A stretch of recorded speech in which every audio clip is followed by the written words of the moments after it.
Walang hinahanap nila ako doon ngayon sa House of Representatives kasi pinag-uusapan nila ang budget ng Office of the Vice President. Siguro naka-live stream sila doon, hinahanap nila ako. Pakisabi na lang na digo ako sa inyo.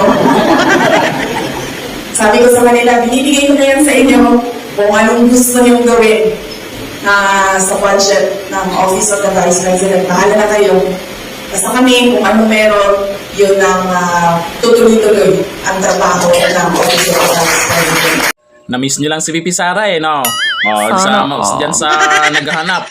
Bakit di dumalo si VP Sara? Ayan naman pala si VP Sara. Nandyan lang naman. Kayo na nga bahala daw sa budget na yan, sa usapang budget na yan.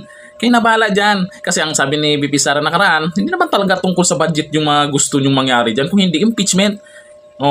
Hindi ba masusunod yung script daw kung wala si VP Sara?